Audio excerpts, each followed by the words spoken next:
नमः. धर्माचा अजून मूर्तिमान पुतळा, धर्माचा जणू मूर्तिमान पुतळा, भासे जना भूवरी, भासे जना भुवरी. दीक्षा देऊनी जो जगतिया, दीक्षा देऊनी जो जगतिया, बद्धास हो उद्धरी. बद्धास हो उद्धरी. वाणी नेवदता भागवती कथा, वाणी नैवदता भागवती कथा, व्यासा प्रती भासला. व्यासा प्रती भासला. तो हा गुरु श्री जनार्दन असा, तू हा गुरु श्री जनार्दन असा, पाटांगणी शोभला. पाटांगणी सद्गुरुनाथ महाराज की जय. हरे नमः. जन्माद्यस्य यतोन्मयादितरतश्चार्थे सुविघ्न स्वराट तेने ब्रह्महृदायादिकवये मुह्यन्ति सूरयः तेजो वारिमृदां यथा विनिमयो यत्र त्रिसर्गो मृषा धाम्ना स्वेन सदा निरस्तकुहकं सत्यं परं धीमहि. भगवान वेदव्यास श्रीमद भागवताच्या प्रारंभी जे मंगलाचरण करतायत त्या मंगलाचरणावर चिंतन आपण दशमीपासून करत आहोत. यामध्ये जन्माद्यस्य यतः याचा अर्थ पाहिल्यानंतर हे विश्व ज्याने निर्माण केलं अशा पद्धतीचा सूचक या ठिकाणी विचार व्यास महर्षींनी मांडलेला आहे. त्याचं कारण ते म्हणतात की आधी आपल्याला तटस्थ लक्षण भगवंताचं केल्याशिवाय स्वरूप लक्षण कळत नाही. म्हणून त्यांनी पुढे चार्थेष्व, अभिज्ञ आणि स्वराट असे शब्द वापरले. च अर्थेषु, अर्थ म्हणजे पंचमहाभूत, आकाश, पाणी, अग्नी वगैरे, याला अर्थ शब्द वापरलाय. हे आकाश, हे पाणी, ही अग्नी, ही पृथ्वी, हा वायू ज्याच्यापासून निर्माण झाला, कारण पूर्वी काहीच नव्हतं. ना सदासीत नो सदासीत नो द्रजो नो व्योमा परो यता. या ठिकाणी नासदीय सूक्त सांगतं ऋग्वेदातलं की पूर्वी काहीच नव्हतं. ना सूर्य होता, ना चंद्र होता, ना पृथ्वी होती, ना वायू होता, ना पाणी होतं. मग हे त्याच्या इच्छेने निर्माण झालं आणि म्हणून प्रकाशही नव्हता आणि अंधारही नव्हता, द्वैत नव्हतंच, अद्वैत होतं, एकरूपत्व होतं. आणि हे अद्वैतत्व, एकरूपत्व, जसा माणूस एक आहे, एकटा जेव्हा तो असतो ब्रह्मचारी, तो एकटा आहे. मग पत्नी आली, एकाचे दोन झाले, आपण म्हणतो दोनाचे चार हात करायचे. मग मुलं बाळ झाले, घर भरलं, गोकुळ झालं. हे जसं आहे त्याप्रमाणे आधी तो एकटाच होता. त्याला एकाकी न रमते, त्याला एकट्याला करमत नव्हतं. वेद सांगतो त्याला एकाकी न रमते आणि म्हणून त्यांनी हे विश्व निर्माण केलं. त्याला इच्छा झाली, अहम बहुश्याम प्रजायेय, मी फार व्हावं, मी बहु व्हावं. ब्रह्मचारी मनुष्य, त्याचं लग्न झालं, त्याला मुलं झाली, त्याचं कुटुंब वाढलं, हे बहु झाला, तोच आहे. मुलगाही तोच आहे, मुलगी तोच आहे, पत्नी त्याचीच आहे, सगळं घर त्याच आहे. पण तो म्हणजे आधी एकटाच होता. तसा या ठिकाणी आधी बीज एकले, आधी एकटंच बीज आहे. हे बीज कोणतं आहे तर भगवान हे त्याचं बीज आहे. बीजमव्ययम आपण म्हणतो ना, भगवान हे अव्यय बीज आहे, त्याचा नाश होत नाही. भगवंताचं अस्तित्व कायमच आहे. आणि या दृष्टीने ते म्हणतात ज्या भगवंताच्या इच्छेने हे झालं, मग त्या भगवंताच्या संदर्भात दोन पद्धतीने विचार करता येतो. म्हणून त्यांनी अभिज्ञ, स्वराट आणि या ठिकाणी त्यांनी जो शब्द वापरलाय की अन्वयाद इतरतः अर्थेषु अभिज्ञ आणि स्वराट. अभिज्ञ म्हणजे ज्ञान असलेला, स्वराट म्हणजे स्वेनैव राजति इति स्वराटः, जो स्वसामर्थ्य संपन्न आहे, याची आपण काल चर्चा केली. आणि त्यांनी ब्रह्मदेवाच्या मनामध्ये प्रेरणा दिली. धियो यो न प्रचोदयात, भगवान काय करतो? प्रेरणा देतो. न देवा दंडमादाय रक्षंती पशुपालवत. भगवान हा हातामध्ये काठी घेऊन तुमचं रक्षण करत नाही. जसा एखादा धनगर हातात काठी घेऊन शेळ्या मेंढ्याचं रक्षण करतो तसा देव रक्षण करत नाही. आपण म्हणतो का हो, देव काय वेळेवर धावला नाही? अहो, देव का तुमचा नोकर आहे का धावायला? तुम्ही तेवढी भक्ती ठेवा, देव कोणत्याही मार्गाने तुम्हाला मदत करतो. देव दिसत नाही. पटवर्धन द्रौपदी आर्त झाली त्यावेळेला वस्त्राच्या रूपाने भगवान तिथे प्रगटले. हे फक्त भीष्माचार्याला कळलं, अरे हे फक्त भगवान आहेत, दुसरे कोणी नाहीत. दिसले नाहीत कोणालाच. वस्त्र दिसले, भगवान नाही दिसले. का? अहो, भगवान हा दिसण्याची वस्तू नाही, ती समजण्याची वस्तू आहे, ती कळण्याची वस्तू आहे. ते आपल्यालाच. म्हणून आत्मरूपा तो स्वसंवेद्य आहे. स्वसंवेद्य आत्मरूपा तो स्वतःलाच जाणवतो. म्हणून ते म्हणतात की हा अभिज्ञा आणि स्वराट आहे. तेने ब्रह्मदायादि कवय मुह्यन्ति सूरया. आणि म्हणून या ठिकाणी सुरुवातीला आपण तटस्थ लक्षण पाहिलं. काल आपण त्याचं चिंतन केलं. आता स्वरूप लक्षणाचा विचार या ठिकाणी करायचा आहे. आणि तो करत असताना भगवान मोठमोठे लोक सुद्धा ज्याचा स्वरूप चिंतन करू शकत नाहीत. मुह्यन्ति सूरया, मोठमोठे सूरी म्हणजे पंडित ज्ञानी, हे सुद्धा त्याच्या स्वरूपाचं चिंतन नाही करू शकत. त्यांची देखील बुद्धी कुंठित होते. ते म्हणतात मोठमोठे आचार्य हे देखील या ठिकाणी कमी पडतात. असे हे भगवान, त्याचं स्वरूप इतकं सहज आपल्या लक्षात येणार नाही. म्हणून या ठिकाणी भगवंताच्या विश्वनिर्मितीची क्षमता समजून भगवान हा विश्व निर्माण करणार आहे, विश्वाचं परिपालन आणि संहार करणार आहे, या दृष्टीने आपण त्याचं सगुण रूप ध्यानात घ्यावं. म्हणून सुरुवातीला तटस्थ लक्षण सांगितलं. आणि म्हणून अन्वयाद इतरतः, अन्वय आणि व्यतिरेक या दृष्टीने त्याला समजून घ्यावं. अन्वयाद इतरतः, इतरतः म्हणजे व्यतिरेक. अन्वय व्यतिरेकाभ्याम सदा सर्वत्र सर्वदा. भगवंताला अन्वय आणि व्यतिरेकाच्या दृष्टीने समजून घ्यावं. आधी व्यतिरेक समजून घ्यावा आणि मग अन्वय समजून घ्यावा. व्यतिरेक म्हणजे काय? व्यतिरेक म्हणजे उदाहरणार्थ आपण म्हणतो, समजा एखाद्या डॉक्टरकडे आपण गेलो, आपल्याला सर्दी आहे, ताप आहे, खोकला आहे. मग डॉक्टर म्हणतात की तुम्ही पॅथॉलॉजीत जा आणि तपासणी करून या, अमुकची तपासणी करून या, रक्त वगैरे तपासणी करून या. केल्यानंतर कारण 2-3 दिवस गोळ्या देऊनही ताप राहत नाही. काय आहे मग? ह्या गोळ्या दिल्या, पॅरासिटामॉल दिल्या, राहिलं नाही, अमुक दिल्या, राहिलं नाही. का बरं? ताप का राहत नाही? मग आता शोध घ्यायचा आहे. हा शोध घ्यायचा तर आधी आपल्याला निषेध करावा लागतो. नाही, हे काही साधा ताप नाही, झाला निषेध. मग हा थंडी ताप आहे का? नाही, थंडी तापही नाही. मग काय? विषमज्वर आहे, त्याचप्रमाणे मुदतीचा ज्वर आहे का? तोही नाही. का ताप येतो? अहो, लघवीमध्ये इन्फेक्शन झालंय, हे नंतर कळतं, कधी पॅथॉलॉजीमध्ये.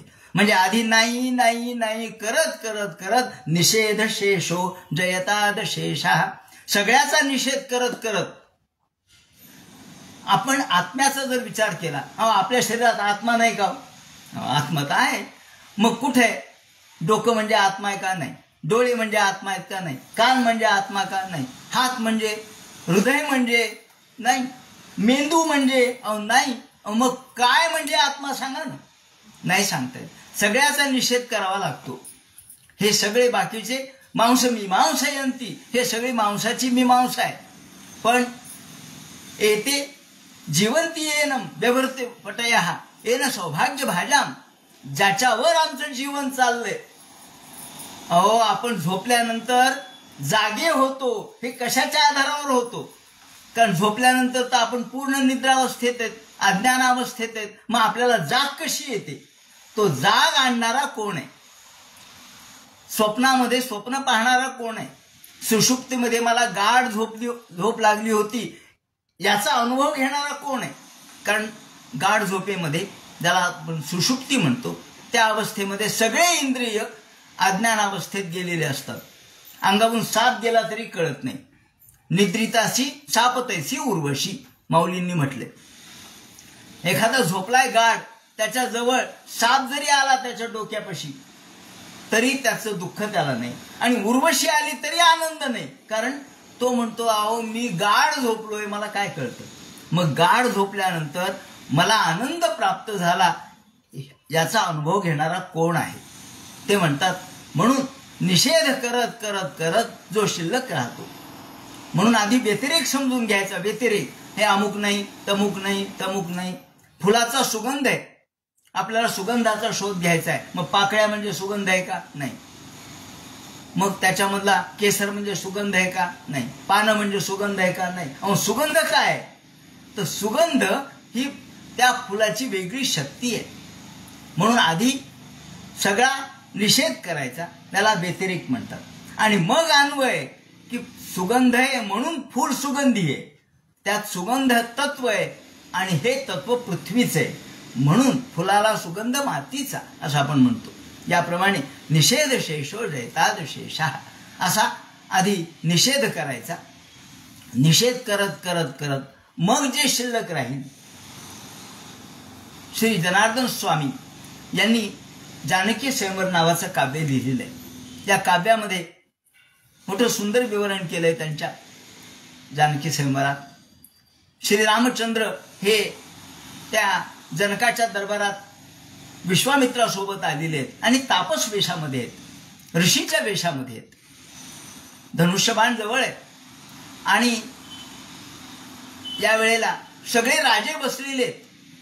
मोठमोठे वेगवेगळ्या ठिकाणचे राजे, महाराजे, रावणाधिक सगळे बसलेले आहेत. आणि या वेळेला हातामध्ये वरमाला घेऊन जानकी देवी उभ्या आहेत. तिला तिची विजया नावाची जी तिची दासी आहे ती सगळ्यांचा परिचय करून देते लांबूनच. हे अमुक आहेत बरं का, हे या ठिकाणचे राजे आहेत, यांनी हा हा पराक्रम केलाय, ते अमुक आहेत राजे, हे सम्राट आहेत, हे असे यांनी यांना जिंकलंय, हे रावण आहेत, यांनी तर कैलास पर्वत हलवला वगैरे वगैरे करत करत करत करत विश्वामित्राच्या जवळ असणाऱ्या श्रीरामचंद्राकडे विजयेची दृष्टी गेली आणि तिने सांगितलं हे अयोध्याधिपती श्रीरामचंद्र आहेत. जरी तापस वेशात आहेत तरी ते दशरथाचे पुत्र आहेत. आणि त्याने आताच मारीच, सुबाहू राक्षसांना यमसदनाला पाठवलंय आणि त्राटिका तिचा वध केलाय, यज्ञाचं रक्षण केलंय, हे ती सांगते.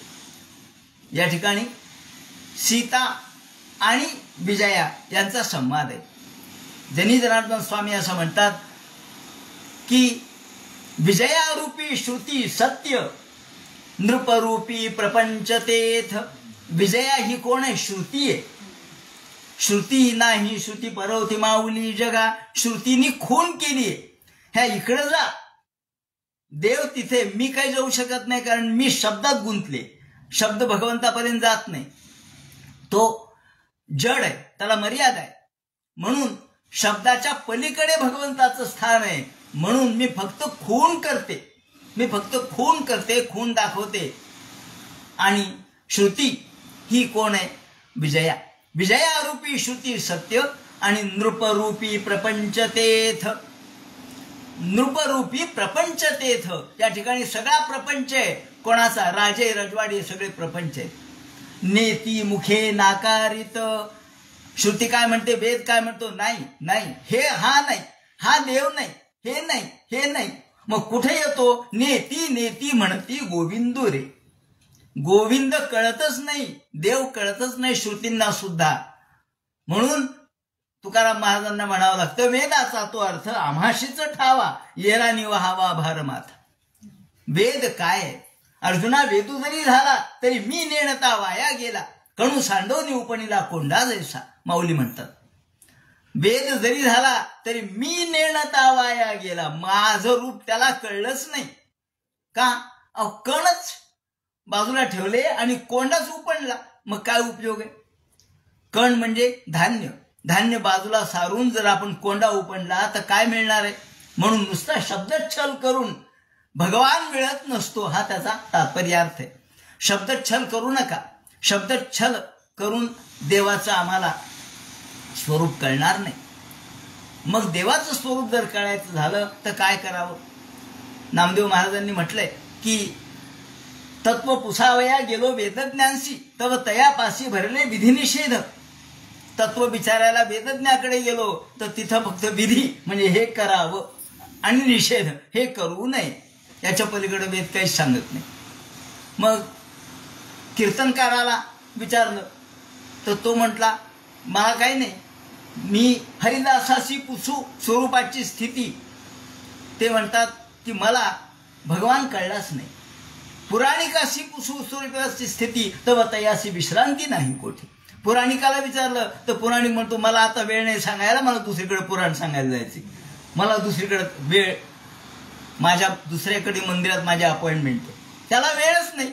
मग वेद सांगू शकत नाही, कीर्तनकार सांगू शकत नाही, पुराणिक सांगू शकत नाही. म्हणून माझे मज कळले, माझे मज कळले, माझे मज कळले प्रेम सुख. मला स्वतःलाच कळलं पाहिजे. याच्यासाठी ते म्हणतात की आपल्याला नृपरूपी प्रपंच तेथ नेतिमुखे नाकारित उरेल सत्य श्रीराम. जो उरेल तो राम आहे. म्हणजे या सगळ्याचा निषेध करून करून जे शिल्लक राहील, म्हणजे या ठिकाणी त्यांनी जो शब्द वापरलाय व्यतिरेक, सगळ्याचा व्यतिरेक करत करत, निषेध करत करत जो शिल्लक राहतो तो आहे शेष. जो शिल्लक राहतो, जो कायम आहे. आणि म्हणून ते म्हणतात की अन्वयाद इतरतः. मग आपल्याला त्याचा व्यतिरेक कळाला, मग सगळ्यात त्याचा अन्वय कसा आहे हे पहा. हे नाही, ते नाही, ते नाही, वस्तुरूप तो नाही, आकार रूप तो नाही. मग याच्यात शक्ती कोणाची आहे हे पहा. याच्यातली आत्मशक्ती कोणाची आहे, याचं स्वरूप आपल्याला जर समजून घ्यायचं झालं तर अन्वय. अन्वय म्हणजे त्याच्यात असणे, ज्याच्यात जे असताना जे असतं त्याला अन्वय असं म्हणतात. एकनाथ महाराजांनी सोप्या शब्दात सांगितलंय, अन्वय म्हणजे माझी भक्ती आणि व्यतिरेक स्वरूप स्थिती. माझी भक्ती म्हणजे अन्वय. तुम्ही फक्त भक्त रूपाने जे जे भेटे भूत ते ते मानिजे भगवंत, हा झाला अन्वय. तुम्ही कशालाच नाही म्हणू नका, हे सगळं येते त्याच आहे. या ठिकाणी एकाने असं म्हटलंय की अहो तुम्ही एकीकडे म्हणता की हे नाही, ते नाही, ते नाही, मग हे जे ज्याच्यावर चाललंय हे कोण आहे? ज्याच्या आधारे हे विश्व निर्माण झालं, ज्याच्या आधारे त्याचं संचलन होत आहे, ते कशाचं? तर तो ईश्वराच्या अस्तित्वाशिवाय हे शक्य नाही. म्हणून ईश्वराला आपण अस्ति, भाती आणि प्रीती असे तीन भगवंताचे आविष्कार आहेत. अस्ति, भाती आणि प्रीती. अस्ति म्हणजे आहे, भाती म्हणजे ज्यामध्ये भावना आहेत, आणि प्रीती म्हणजे आपण ज्ञान ज्यांच्या जवळ आहे. अस्ति, भाती आणि प्रीती हे तीन चैतन्याचे लक्षण आहेत. अस्ति, भाती आणि प्रीती हे चैतन्याचे लक्षण आहेत. आणि नाम आणि रूप हे मायेचे लक्षण आहे. काय राहत नाही? नाम रूप राहत नाही, नावही राहत नाही, काही काळ राहतं नंतर विसरून जात. रूपही राहत नाही, रूप तर क्षणिक आहे, ते तर राहतच नाही. नाव आणि रूप हे मायेचे लक्षण आहेत आणि अस्ति, भाती, प्रीती हे चैतन्याचे लक्षण आहेत. अस्ति म्हणजे अस्तित्व. सामान्य रूपाने देव सगळीकडे आहे, हे त्याचं अस्तित्व आहे. म्हणून तर भिंत चालवली ज्ञानेश्वर माऊलींनी. का चालवली हो? त्यांनी दाखवलं की तू काय समजतोस, फक्त जीवामध्येच जीवात्मा आहे का, वाघामध्येच फक्त आहे का? या अचल असणाऱ्या भिंतीला देखील मी चालवतो. मी म्हणजे मी नाही, त्याच्यात असलेलं तत्व त्यांनी जागृत केलं, ते तत्व जागृत केलं. महिषामुखी वेद बोलावले त्याचं कारण. आणि हा महिषा म्हणे त्या जिथपर्यंत माऊली चालत गेले आणि नंतर महिषा जिथे त्याचं निधन झालं त्याची जागा आजही आहे. त्या ठिकाणी तिथपर्यंत तो वेदच बोलत होता. जे सुरू केलं माऊलींनी वेद म्हणल्याबरोबर जे वेद सुरू केले अग्निमीळे पुरोहितम यज्ञस्य देवमृत्विजम होतारम रत्नधातम अग्नि पूर्वे ऋषिभिः रीड्यो नूतनैरुता स देवाम एह गच्छती. जे सुरू केलं इथं थांबायला कुठे वेळ, सतत म्हणतच होता म्हणे वेद, पूर्ण ऋग्वेद म्हणून काढलं. कारण एकदा सुरू केलं की थांबायचं नाही, पूर्ण संहिता पाठ झाल्याशिवाय कसं थांबणार. म्हणून ते म्हणतात अशा पद्धतीने हा रेडा म्हैसा तो सुद्धा जर वेद बोलू शकतो म्हणजे वाणीमध्ये तिथे चैतन्य आणलं. जडत्व जे होतं त्याला चैतन्यत्व ज्ञानपूर्वकता प्राप्त करून दिली. म्हणून अस्ति म्हणजे अस्तित्व. या जगात सगळीकडे देव आहे पण तो सामान्य रूपाने आहे, म्हणून आपण त्याला सामान्य अस्तित्व असं म्हणतो. सामान्यतः सर्वत्र ईश्वर आहे, सर्वत्र ईश्वर हे पाहायला पाहिजे प्रत्येक ठिकाणी. म्हणून आपण म्हणतो की प्रत्येक ठिकाणी जीवमात्राच्या ठिकाणी, अहो जीवमात्र कशाला, जड आणि चेतन सुद्धा भगवन्मयच आहे. म्हणून या ठिकाणी विश्वाचे सिद्धांत सांगत असताना प्रत्येक जण भिन्न भिन्न सिद्धांत मांडतो. कुणी म्हणतो विश्व निर्माण झालं, कुणी म्हणतं ते आपोआप झालं, कुणी म्हणतं कणावर कणाचा प्रभाव झाला म्हणून विश्व निर्माण झालं, वगैरे वगैरे विश्वनिर्मितीचे सिद्धांत आहेत. परंतु माऊली म्हणतात नाही, विश्व असं नाही निर्माण झालं. विश्व म्हणजे विश्वंभरच आहे, विश्व वेगळं नाहीये. का तर विश्व वेगळं मानायचं कारण नाही. हे जे तुम्हाला दिसतंय हे जगचिनो हे आघवे, मी यातून वजा करणं शक्यच नाही. जे माझं स्वरूप आहे तेच जग आहे. म्हणून तर गज आणि जग हे शब्द जर उलटा पालट केले तर एकीकडे गणपतीचं स्वरूप आहे, दुसरीकडे हत्तीची सोंड आपल्याला दिसते. मग हत्तीची सोंड जी गणपतीला आहे त्याचं कारण ते जग, जगरूपानेच ती सोंड आहे. गज आणि जग या ठिकाणी जे जातं आणि येतं, जग जन्माला येतं आणि गमन करतं म्हणून त्याला आपण जग म्हणतो. जे निर्माण होतं आणि परिवर्तित होतं. पण हे सगळं माझ्या स्वरूपाचे आणि योगे हे जगच नव्हे आवड, हे जगच माझं स्वरूप आहे. म्हणून माऊलींनी विश्व चैतन्यवाद सांगितला. विश्व चैतन्यवाद म्हणजे सगळ्या विश्वातच भगवान आहे ही भूमिका त्यांनी मांडली. म्हणून ते म्हणतात तेजोवारी मृदा यथा विनिमयो. मग आपल्याला या ठिकाणी पहिल्यांदा भास होतो. मृगजळाचा सिद्धांत, मृगजळाचं उदाहरण या ठिकाणी दिलेलं आहे की ज्याप्रमाणे आपल्याला सूर्य किरण याचा परिवर्तित होऊन पाणी दिसतं, सूर्यकिरणाच्या ठिकाणी पाणी दिसतं, पाण्यावर काचेचा भास होतो, शिंपल्यावर चांदीचा भास होतो, त्याप्रमाणे हे जग आपल्याला भासतं. प्रत्यक्षात ते ईश्वरच आहे. भगवंताच्या अधिष्ठानावर हे भासतं. अधिष्ठान सत्य असावं लागतं आणि अधिष्ठान सत्य अधिष्ठानावरच आपल्याला या कोणत्याही भ्रमाचा अनुभव येतो. अधिष्ठान मात्र सत्य असावं लागतं. जसं व्यवहारामध्ये सुद्धा खऱ्याच्या अधिष्ठानावरच खोटं चालतं. कधी कधी आपण बघतो की काही लोक खोट्या नोटा तयार करतात आणि चालतात, काही दिवस चालतात, पण एखाद दिवशी पकडलं जातं, अरे ही नोट खोटी आहे. पण कशाच्या आधारावर? मला ती खरी वाटली. नोटेचं स्वरूप पाहिलं, त्याच्यावर सही पाहिली, त्याच्यावरचं गांधीचं चित्र पाहिलं, सगळं पाहिलं आणि ती त्याचा आकार, रंग, रूप सगळं, त्याचा स्पर्श सगळं, पण खऱ्याच्या अधिष्ठानावरच खोटं चालतं. म्हणून आधी अधिष्ठान सत्यतया, अधिष्ठान सत्य. अधिष्ठान कोण आहे? भगवान अधिष्ठान आहे. ब्रह्म सत्यम प्रतिष्ठा, ब्रह्म पुच्छम प्रतिष्ठा असं म्हणतो आपण. हे ब्रह्माच्या अधिष्ठानावर आपल्याला हे सत्य चालताना दिसतं. म्हणून ते म्हणतात की अधिष्ठान जर सत्य असेल, जे ब्रह्म हे अधिष्ठान आहे, म्हणून त्यावर जगाचा भास होतो. अधिष्ठान हे कशाचे? या ठिकाणी तीन उदाहरणं दिलेली आहेत त्यांनी. तेजो वारी मृदा यथा विनिमयो यत्र तिसर्गो मृषा. ज्याच्या स्वरूपावर हे मृषा असताना अमृषा वाटतं. मृषा म्हणजे खोटं आहे पण खरं वाटतं. स्वप्न खोटं आहे पण ते खरं वाटतं. पण कधी कळतं? जागं झाल्यावर. यार हे खोटं होतं. पण अधिष्ठान हे आपल्या अस्तित्वाचं अधिष्ठान आहे. जोपर्यंत अधिष्ठान याच्यावर चालतं एखादी गोष्ट, त्यावरती सत्य, भ्रम सुद्धा अधिष्ठानावरच सत्य भासत असतो, सत्य वाटत असतो. म्हणून ते म्हणतात तेजो वारी मृदा यथा विनिमयो यत्र तिसर्गो मृषा. हा खोटा असलेला त्रिसर्ग सत्वरज तम हे त्रिसर्ग आहे.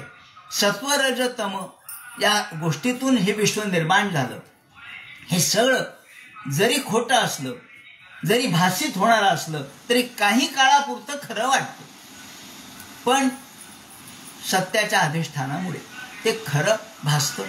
पण जेव्हा भगवंताचं स्वरूप कळतं तेव्हा यत्र तिसर्गो अमृषा, ते त्रिसर्ग सुद्धा खोटा वाटतो. तो त्रिसर्ग जरी खोटा असला तरी खरा भासतो. पण भगवंताच्या अधिष्ठानामुळे तो भ्रमामुळे खोटा असलेला खरा वाटतो. पण भगवंताचं ज्ञान झाल्यावर तो आपल्याला खोटं आहे हे जाणवतं. यत्र तिसर्गो मृषा. या ठिकाणी ईश्वराचं ज्ञान झाल्यावर जेव्हा आपल्याला ज्ञान होतं, एखादा माणूस खड्याचा रुपया करतो, आपण पेपरमध्ये सुद्धा पाहतो. लोक कसे फसतात आपल्यालाच कळत नाही, पण फसतात ही गोष्ट खरी.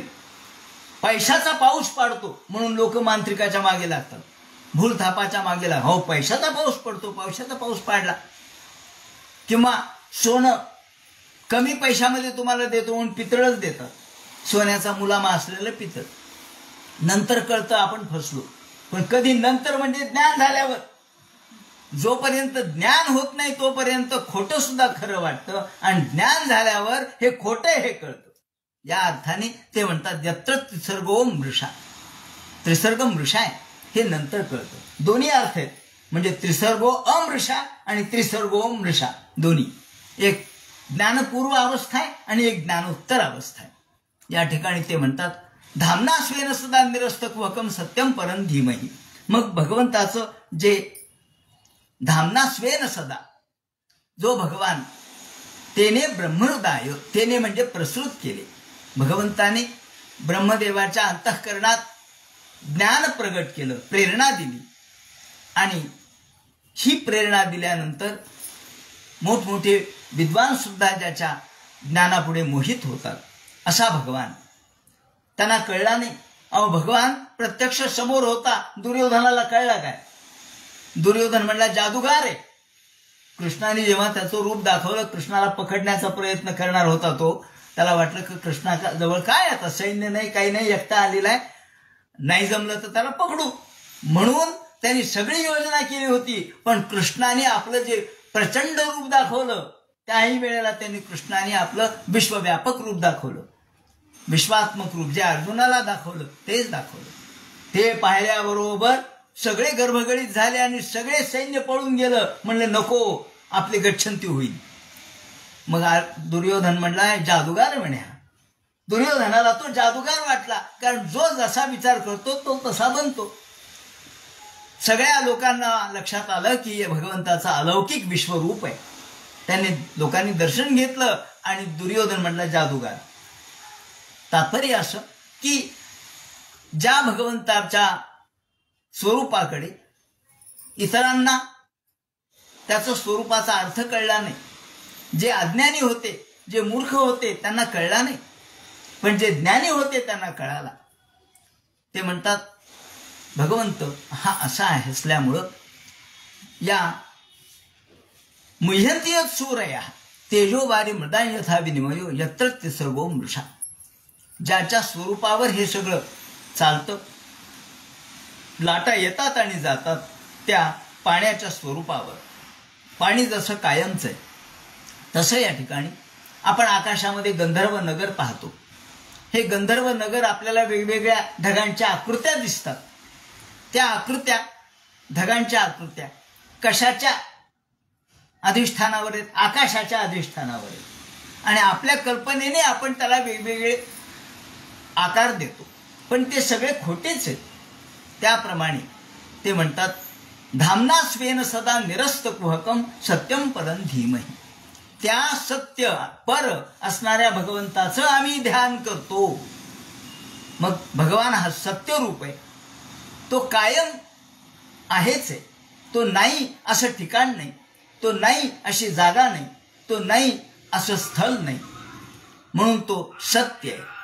सत्य म्हणजे आता आपल्या व्यवहारातलं सत्य वेगळं. सत्य या ठिकाणी सत्तेच्या सत्ता जी शास्त्रकारांनी मांडली आहे 3 प्रकारची आहे. एक व्यावहारिक सत्ता, एक प्रातिभाषिक सत्ता आणि तिसरी पारमार्थिक सत्ता. व्यावहारिक सत्ता ही कामापुरती चालते, जसा पैसा आहे, व्यवहार आहे. जेव्हा मोदी सरकारने सांगितलं 500च्या नोटा बंद झाल्या, उद्या 500च्या नोटा चालणार नाहीत असं म्हणल्याबरोबर कालची नोट आज खोटी ठरली का नाही हो? कशी काय ठरली हो? 1000ची नोट खोटी ठरली. अहो खोटी कशी? काल खरी होती. हो, काल खरी होती, आज खोटी आहे का? त्याच्यातला जो सामर्थ्याचा भाग आहे, सत्ता काढून घेतली. 500 रुपये हे जे मूल्य आहे ते शून्य करून टाकलं. एक कागद झाला, कागद साधा. का? त्या सत्तेने ही सत्ता काढून घेतली. कोणती? सर्वोच्च सत्ता. त्या सर्वोच्च सत्तेने ही सत्ता काढून घेतली. त्यामुळे 1000 रुपयाची नोट आणि 500 रुपयाची नोट म्हणजे एक कागद झाला. मग ज्यांच्याकडे होत्या त्या तसेच पोतेच तसेच त्यांच्याकडे राहिले, ते काही बदल करू शकले नाहीत. म्हणले काय आमचं नुकसान झालं, त्याला रुपया देखील किंमत नाही आली. आपल्याकडे जेव्हा हे झाली 48ला, जेव्हा आपल्याला स्वातंत्र्य मिळालं आणि जी सत्ता संपुष्टात आली, त्या सत्ता संपुष्टात आल्यानंतर त्या काळात जे चांदीचे रुपये होते ते रुपये चांदीचे, आता चांदी खरी ठरली, रुपये म्हणून खोटे ठरले. मूळ स्वरूप चांदी होतं म्हणून ते खरं ठरलं. चांदीचे पैसे लोकांनी घेतले. याप्रमाणे ते म्हणतात की जी व्यावहारिक सत्ता आहे ती व्यवहारापुरती आहे. प्रातिभाषिक सत्ता म्हणजे भासणारी सत्ता. स्वप्न आम्हाला भासतं, स्वप्न भासलं, ते खरं वाटलं भासण्यापुरतं, ती प्रातिभाषिक आहे. किंवा मृगजळ भासलं, त्याचप्रमाणे दोरीवर सर्प भासला, हा प्रातिभाषिक आहे. तसं जग भासतं हे प्रातिभाषिक आहे. आमच्या कल्पनेने आम्ही ते निर्माण केलेलं आहे. ते भाषिक स्वरूपाचं आहे, ते केवळ भासमान होणार आहे. जेव्हा आपण तीव्र उन्हामध्ये काही खडे लाल असणाऱ्या शालीमध्ये टाकतो आणि ती शाल हलवतो. खडे टाका तुम्ही शालीत, तीव्र ऊन असू द्या, दुपारचं, उन्हाळ्यातलं, मे महिन्यातलं, आणि लाल शालीमध्ये खडे टाकले तर ते हिरवे लाल असे आपल्याला दिसायला लागतात. कसे काय हो? हिरवे लाल, हिरवे खडे कधी केले, लाल कधी केले? ते म्हण नाही, काढावर काही नाही, खड्यासारखे खडे. मग भासले कसे? हे भासले आपल्या दृग्भ्रमामुळे, आपल्याला दृष्टीभ्रम झाला त्यामुळे हे भासले. म्हणून याला प्रातिभाषिक सत्ता असं म्हणतात. ती काही काळ चालते, ज्ञानानंतर प्रातिभाषिक सत्ता संपुष्टात येते. आणि तिसरी मात्र पारमार्थिक सत्ता आहे, ती कायमस्वरूपी असते. पारमार्थिक सत्ता म्हणून भगवान जो सत्य स्वरूप आहे तो पारमार्थिक सत्य स्वरूप आहे.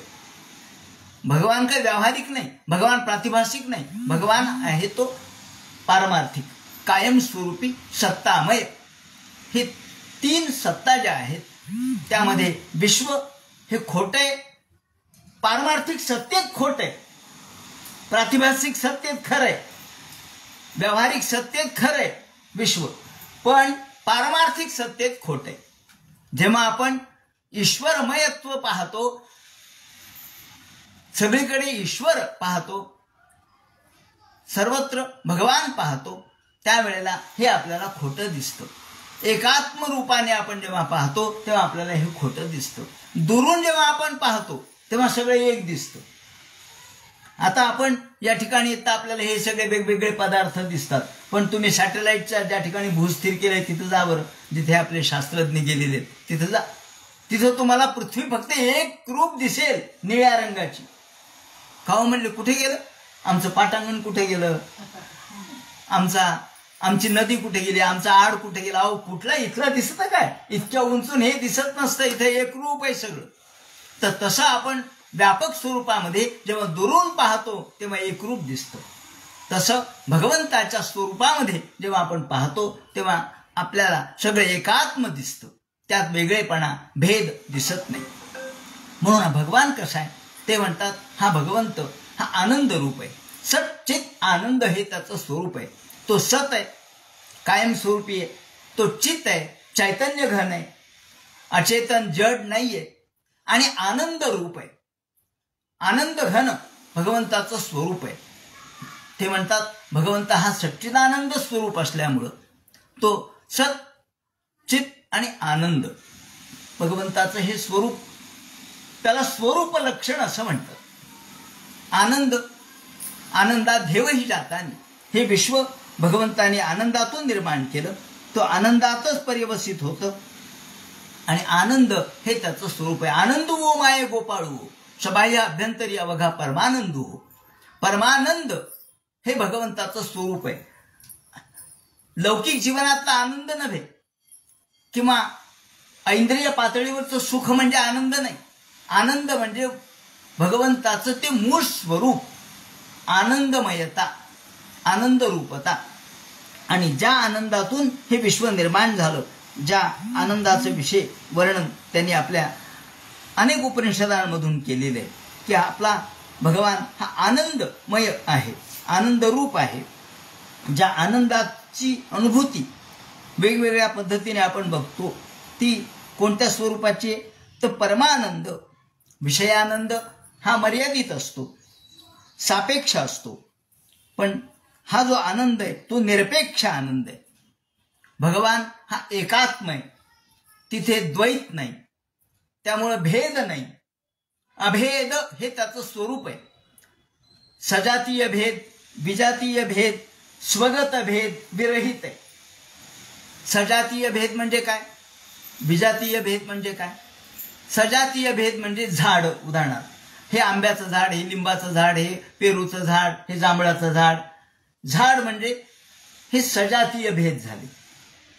विजातीय भेद म्हणजे झाड, पानं, त्याचप्रमाणे फुलं, फांद्या, हे झाडाचे विजातीय. दगड, माती, धोंडे हे सगळे विजातीय झाले.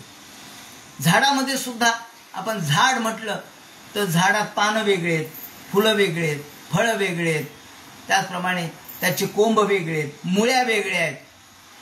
हे सगळं आहे ना, एक झाड आहे पण झाडाचे हे भेद आहेत. भगवंतामध्ये असे भेद नाहीत. भगवंत हा एक रूप आहे, त्यामध्ये भेद नाही. सजातीय भेद नाही, विजातीय भेद नाही आणि स्वगत भेद नाही. याला स्वगत भेद म्हणतात. झाड आहे, झाडाचे फांद्या वेगळ्या, पानं वेगळे, फुलं वेगळे. जेव्हा आपण म्हणतो हे काय हो, हे झाड आहे, हे झालं एक शब्द. पण हे काय, झाडाचे फांद्या आहेत. हे काय, झाडाचे फुलं आहेत, हे झाडाचे फळं आहेत. म्हणजे ते झाले त्याचे स्वगत भेद. जसे आपले स्वगत भेद, हात, पाय, नाक, तोंड वगैरे हे स्वगत भेद आहे. तसा भगवान भेदयुक्त नाही, तो अभेद आहे, चिदानंद स्वरूप आहे, तो एकरूप आहे, तो परिपूर्ण आहे.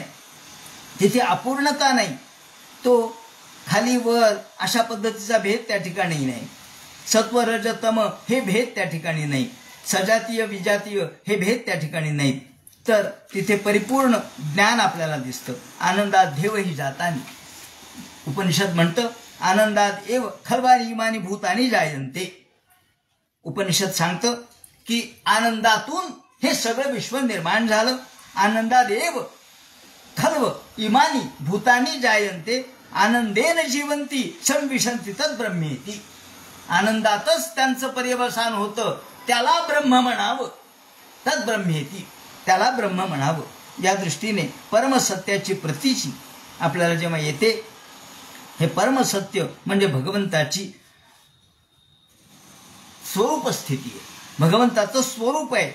या स्वरूपाच्या पातळीवर आपल्याला त्याचं आनंद रूप दिसतं. सत्य भगवान कसं आहे? सत्यम परम धीमहि, परम सत्य आहे. सामान्य सत्य नव्हे, परम सत्य. जे सत्य त्रिकालाबाधित सत्य आहे. काल सत्य आहे, आज खोटं आहे असं नाही. काल खरं होतं, आज खोटं आहे असंही नाही. त्रिकालाबाधित, कारण तिथं कालाचीच मर्यादा नाही ना. काळाची मर्यादा कुठे आहे? आपल्याला आहे. काळ हा आपल्याला मर्यादित करतो, भगवंताला मर्यादित करत नाही. जसा समुद्र अथांग आहे, त्याला मर्यादा नाही. आता हे फक्त आपण बोलण्यापुरतं, तशी मर्यादा आहे समुद्राला, पण नदीच्या मानाने तो अथांग आहे. या दृष्टीने भगवान हा अथांग आहे. तो भगवंताच्या व्यापक स्वरूपाचा विचार आपण केला, तो आनंद रूप आहे. तो सत चित आणि आनंद असं चैतन्य घन त्याचं स्वरूप आहे. आणि म्हणून तो नित्य शुद्ध बुद्ध मुक्त असं त्याचं स्वरूप आहे. तो नित्य शुद्ध आहे, नित्य शुद्ध आहे. तो अपवित्र कधी नाही. नित्य शुद्ध बुद्ध आहे, ज्ञान परिपूर्ण आहे आणि मुक्त आहे. आपण बद्ध आहोत, तो मुक्त आहे. धामना स्वेन सदा निरस्त कुहकम सत्यम परम धीमहि, हे भगवंताचं जे स्वरूप लक्षण आहे. पण आपल्याला हे स्वरूप कळण्यासाठी आधी तटस्थ लक्षण कळावं लागतं. कारण आधी आपण सगुणाकडून निर्गुणाकडे जातो. हे निर्गुण, निराकार, निर्विकार हे त्याचं स्वरूप आहे. ते एकदम कळत नाही आणि ते एकदम न कळल्यामुळे आधी आपल्याला त्यांच्या रूपाचा विचार करावा लागतो. आणि मग ते म्हणतात परम धीमहि, आम्ही ध्यान करतो. इथं शब्द वापरलाय, आम्ही ध्यान करतो. वास्तविक आम्ही एकटे व्यास आहेत, पण आम्ही का वापरला? ते म्हणतात या सगळ्यांच्या सोबत त्यांना याची जाणीव आहे की आता इथून पुढे भागवत सप्ताह होतील, भागवताचं वाचन होईल, ग्रंथांचं वाचन होईल आणि समूहाने होईल. म्हणून सगळ्यांच्या सोबत माऊलींनी जसं या ठिकाणी सगळ्या वारकऱ्यांच्या दृष्टिकोनातून, सगळ्या भक्तांच्या दृष्टिकोनातून शब्द वापरला की आपण सगळ्यांनी भक्ती एकत्र केली पाहिजे, सामूहिक भक्ती. ही सामूहिक भक्तीच्या दृष्टिकोनातून हा धीमहि शब्द आलेला आहे. वास्तविक हा शब्द आर्ष प्रयोग आहे. आर्ष प्रयोग म्हणजे जो जुन्या पद्धतीने ध्यान आम्ही करतो. ध्यायामहा असं असायला पाहिजे होतं. म्हणजे ध्यायामहा असं असायला पाहिजे होतं. का? तर व्याकरण तज्ज्ञ असणाऱ्या पाणिनींनी धे शब्दाला असे जे त्याचे 3 रूप सांगितले. म्हणजे एक द्विवचन आणि अनेक वचन, एक वचन, द्विवचन आणि अनेक वचन. तर ध्यायावहा द्विवचन, ध्यायामहा अनेक वचन. मग इथे ध्यायामहा कुठे? आपण जसं ध्यायामी ध्यानम असं म्हणतो, ध्यायामी मी ध्यान करतो, इथे एक वचन आहे. इथे धीमहि शब्द वापरला आहे. हा आर्ष आहे. आर्ष म्हणजे ऋषी प्रणित. ऋषी प्रणित म्हणजे पाणिनीच्या आधीचा प्रयोग. पाणिनी 2ऱ्या शतकातला आहे, त्याच्या आधीचा प्रयोग आहे हा. म्हणजे भागवत काही अलीकडच्या काळातलं नाही, फार प्राचीन काळातलं. त्यामुळं ते म्हणतात की धीमहि शब्दाने त्यातला आर्ष प्रयोग, अशा अनेक आर्ष प्रयोग भागवतात आहेत. खूप ठिकाणी आर्ष प्रयोग वापरलेत. त्यामध्ये हा एक पहिला सुरुवातीलाच. आणि अनेकांच्याकडून हे ध्यान, अनेक जण मिळून, आम्ही सगळे मिळून ध्यान करतो. तुकाराम महाराजांच्या कोणत्याही अभंगात पहा आम्ही शब्द. लोण्याऊनी मऊ आम्ही विष्णुदास, कठीण वज्रास भेदवैसे. एकटा मी नाही, आम्ही वैकुंठवासी आलो याची कारणाशी, बोलले जे ऋषी साथ भावे वर्तावया. आम्ही का बरं? आम्ही हा शब्द तुकाराम महाराज यासाठी वापरतात की समूहाने, सगळ्यांनी मिळून. मीचा आम्ही झाला पाहिजे. मी व्यक्तिगत झाला, आम्ही सार्वत्रिक झाला. आता विश्वात्मके देवे, विश्वात्मक देव काय असतो, विश्वात्मक वृत्ती काय असते. मी म्हणजे अहंकार झाला. आम्ही म्हणजे अहंकाराचं विसर्जन झालं. आणि म्हणून आपण म्हणतो की मोठ्या तीर्थामध्ये भेदाभेद नसतो. जेव्हा आपण वेगळं करतो, वेगळिकेमध्ये भेद आहे. विवेक सिंधूमध्ये मुकुंदराज म्हणतात की वेगळिकेमध्ये भेद आहे.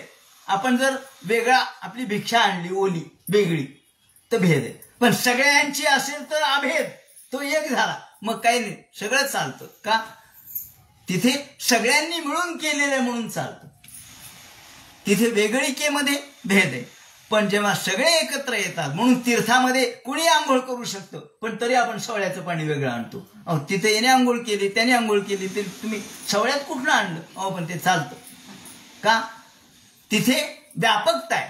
व्यापकतेमध्ये अभेद आहे. भगवान व्यापक आहे म्हणून तो अभेद आहे, आणि आपण जीव संकुचित आहे म्हणून आपल्यात भेद आहे. हा भेद हे आपल्यामध्ये असल्यामुळं आपण मर्यादित आहोत. या दृष्टीने ते म्हणतात धीमहि, आम्ही ध्यान करतो. आता ध्यान कोणाचं करावं? ध्यान जीवाचं करावं का? नाही. कोणाचं ध्यान सांगितलंय व्यास महर्षींनी? जीवाचं नाही. जीव तर अज्ञानी, जीव मर्यादित आहे, मग जीवाचं ध्यान नाही. मग मायेचं ध्यान आहे का? नाही. माया तर जड आहे. माया भगवंतापासून निर्माण झाली, पण ती जड आहे. भगवंतांनी सांगितल्याशिवाय कार्य करत नाही, म्हणून तिला स्वतःची प्रवृत्ती नाही. ब्रह्मदेवाचं आहे का? कारण प्रजापती ब्रह्मदेवाला सुद्धा हा शब्द आपण वापरतो, स्वराट. ते म्हणतात नाही, ब्रह्मदेवाला सुद्धा प्रेरणा भगवंताकडूनच घ्यावी लागली. आणि मग धाता यथा पूर्वम कल्पयत. धाता म्हणजे ब्रह्मदेव. ब्रह्मदेवाने पूर्वी केलेल्या सृष्टीप्रमाणे सृष्टी केली, पण त्यासाठी आधी तप करावं लागलं त्यांना, मग कळालं. म्हणून ते म्हणतात ध्यान कोणाचं करावं? तर त्या परब्रह्माचं ध्यान करावं. आम्ही त्या परब्रह्माचं ध्यान करतो. ध्यान म्हणजे काय? ध्यान म्हणजे नुसता नमस्कार नाही. आपण म्हणतो ध्यायामी ध्यानम असं म्हणून पूजेला बसतो, आणि ध्यान करायचं तेवढ्या दूधवाला येतो. अरे ते दूध घ्या बरं लवकर. ध्यायामी ध्यानम, आणि ध्यान करतो का दूधवाल्याकडे पाहतो, तेवढ्यात केरवाला येतो. अरे अरे ते कचरा टाका. अरे तुझं कचऱ्यामध्ये ध्यान आहे त्या देवाच्या पायाशी ध्यान आहे? सांग ना. ध्यान शब्दाची व्याख्या शास्त्रकारांनी अशी केली आहे, तत्र प्रत्येकतानता ध्यानम. ध्यान म्हणजे काय? प्रत्येकतानता, प्रति एकतानता. एकात्म बुद्धी झाली पाहिजे, मन एकाग्र झालं पाहिजे. प्रत्येक प्रति म्हणजे अगदी कणशः एकाग्र जेव्हा आपण मन होतं त्याला ध्यान म्हणावं. तत्र प्रत्येकतानता ध्यानम असं सूत्र आहे. मग आपण ध्यान करतो, पण मन सगळीकडे पांगलेलं असतं. तेव्हा पांगलेल्या अवस्थेत देव म्हणतो मी तुम्हाला दिसत नाही. जेव्हा तुम्ही एकाग्र मन करता तेव्हा ते ध्यान होईल, आणि ध्यानानेच मी प्राप्त होईल. ध्यानावस्थेचं तद्गतेन मनसा. याप्रमाणे ते म्हणतात जन्माद्यसे येतोन वयादितर्थार्थेष्वभिज्ञ स्वराट तेने ब्रह्मदायादि कवये मुह्यन्ते सूरया तेजो वारी मृदा यथा विनिमयो यत्र सर्व मृषा धामना स्वेन सदा निरस्त कुहकम सत्यम परम धीमहि. मग निरस्त कुहकम याचा अर्थ काय? ते म्हणतात निरस्त कुहकम कपटम माया लक्षणम तस्मिन. कुहक म्हणजे माया. भगवान कुहक नष्ट करतो. निरस्त कुहकम. कुहक म्हणजे माया असा अर्थ या ठिकाणी श्रीधराचार्यांनी घेतलेला आहे. ते म्हणतात तसेव परमार्थ सत्यत्व प्रतिपादनय. ते म्हणतात की ही जी माया आहे ती कुहक आहे. कुहक म्हणजे अंधार. ज्याप्रमाणे किंवा धुकं, आमच्या समोर आलेलं धुकं, आमच्या समोर असलेला अंधार हा जसा सूर्यप्रकाशाने नष्ट होतो, सूर्यप्रकाश आला की अंधार राहत नाही, त्याप्रमाणे स्वेनैव धामना भगवान त्यांच्या स्वतःच्या शक्तीने महसा निरस्तम कुहकम कपटम माया लक्षणम तस्मिन मायेचा निराश करतो, पडद्याचा निराश करतो. पडदा बाजूला केला की भगवंताचं दर्शन आपल्याला घडतं. माया जवैनिका छन्ना. मायारूपी पडदा बाजूला केला की भगवंताचं स्वरूप, भगवंताचं दर्शन आपल्याला समोर घडतं. तेव्हा हे मायेचा पडदा, हा अंधार, हे अज्ञान, हे आमच्या मनावरती आलेलं पडळ, दृष्टी समोर आलेलं पडळ, हे भगवान आपल्या स्वतःच्या शक्तीने नष्ट करतो. जसा सूर्य उगवला म्हणजे सगळ्या दिशा आपल्याला स्वच्छ होतात.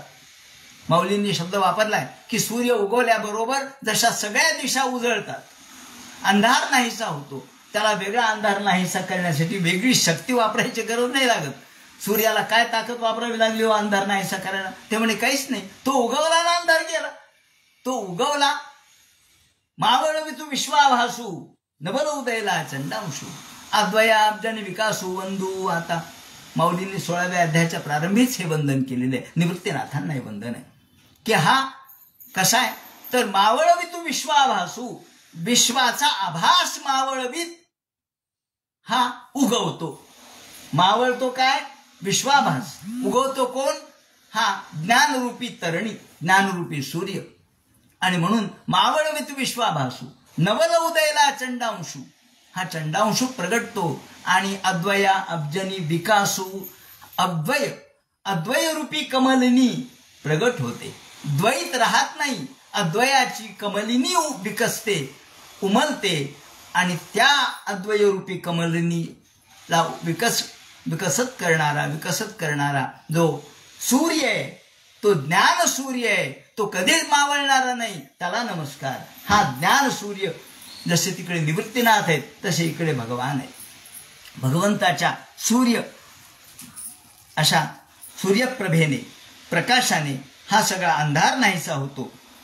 म्हणून ते म्हणतात की आपल्याला या दृष्टीने भगवंताचं ज्ञान झाल्यानंतर हे काही शिल्लक राहत नाही. अभिज्ञोयस्तम हे पाहिल्याबरोबर सैमाम लोकांसृजते विश्रुते, याप्रमाणे ते म्हणतात की स्वराट स्वेनैव राजते तर ही किम ब्रह्माध्येया.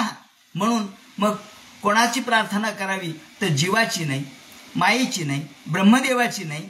हिरण्यगर्भ समवताग्रे जरी त्या ब्रह्मदेवाबद्दल म्हणलेलं असलं तरी तेन इति आदिकवये ब्रह्मणेपी, ब्रह्मदेवाला सुद्धा ज्यांनी प्रेरणा दिली त्या भगवंताला नमस्कार त्यांनी केलेला आहे. सत्यम, भगवान सत्यस्वरूप आहे.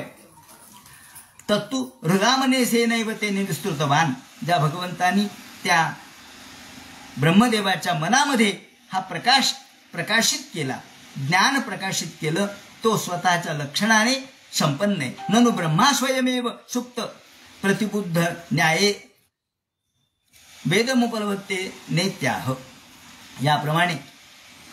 म्हणून जन्माद्यस्य या शब्दाने अतएव सत्यो, भगवान केवळ सत्यस्वरूप आहे, तो सगळा कुहक नष्ट करणार आहे. त्याचं ध्यान आपण सर्वांनी केलं पाहिजे. म्हणून ही गायत्री मंत्राच्या पद्धतीने हा श्लोक आलेला आहे. गायत्री मंत्राची क्षमता, ताकद यामध्ये प्रगट झालेली आहे. ब्रह्मसूत्राची ताकद यामध्ये प्रगट झालेली आहे. म्हणून ब्रह्मसूत्र आणि गायत्री मंत्र यांची शक्ती, जे प्रस्थानत्रयीमधलं ब्रह्मसूत्र आणि सर्वात वेद जननी असलेली गायत्री, हिच्या शक्तीचं या ठिकाणी आपल्याला या श्लोकामध्ये प्रगटीकरण झालेलं दिसतं. म्हणून त्या श्लोकाच्या संबंधीचं विवरण आपण या ठिकाणी पूर्ण करू आणि उद्या या निमित्ताने धर्म प्रोज्यत कैतवोत्र परमो निर्मत्सराणां सताम वेद्यम वास्तवमत्र वस्तु शिवदम तापत्रयोन मूलनम श्रीमद्भागवते महामुनी कृते किमा परैरीश्वर सद्यो हृदय वरुद्धते कृते शुश्रूषभिस्तत् क्षणात. या दुसऱ्या श्लोकाचं चिंतन उद्यापासून करू. हरे नमः. पुंडलीकवर्धे हर विठ्ठल, सीताकांत स्मरण जय जय राम, पार्वतीपते हर हर महादेव, श्रीमज्जनार्दन गुरुमूर्तये नमः.